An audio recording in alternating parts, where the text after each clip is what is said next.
you.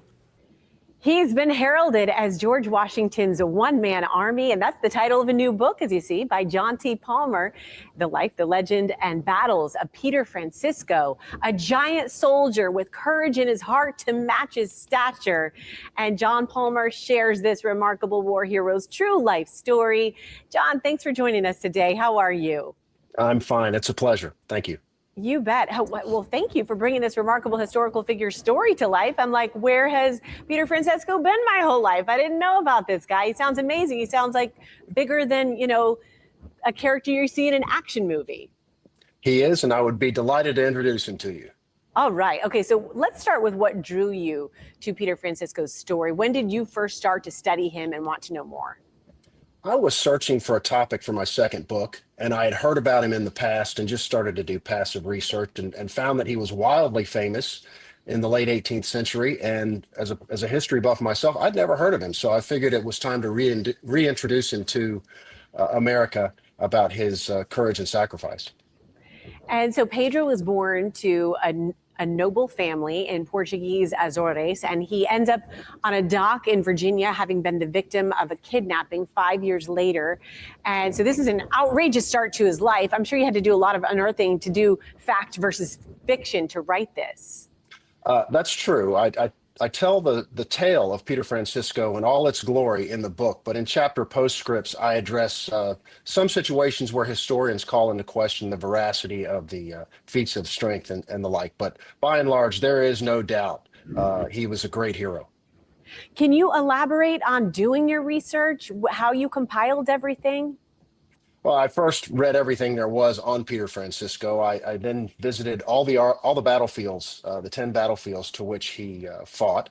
And then I went to archives from the National Archives to those throughout Virginia and the South to find more information out about him. And then finally, after I had a good manuscript, I linked up with the Descendant Society of Pedro Francisco, and they gave it a read through and gave me a couple nuggets of information that I didn't have. So from fighting in the Revolution's most significant battles to carrying a massive cannon off the battlefield in Camden, there's so many highlights from his storied existence. What are some of his greatest feats that you want people to know about? Well, I think Camden is really the battle for which he's most famous, and that's where he carried the cannon. But what a lot of people don't realize is before that, he was in a pitched battle nearly alone on the eastern side of the battlefield with his militia captain, John Mayo. And they were trying to get back to the Maryland and Delaware soldiers who were still fighting the good fight.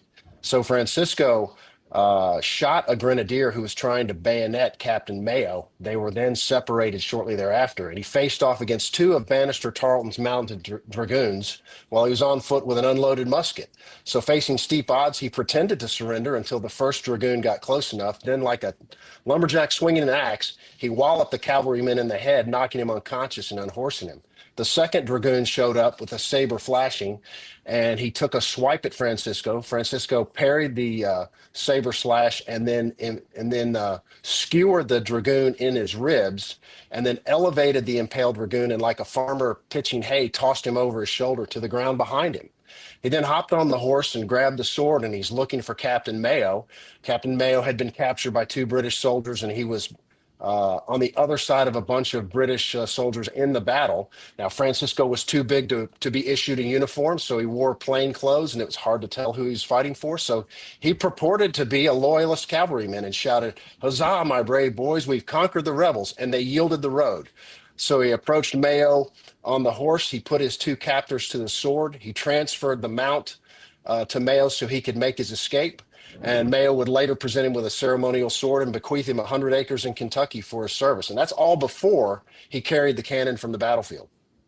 Fantastic. We see the book there, George Washington's One-Man Army. You can find all about it when you visit the site as well. You see it there on the screen. We thank you so much for your time today. Great stuff. A real pleasure, and happy Memorial Day to you.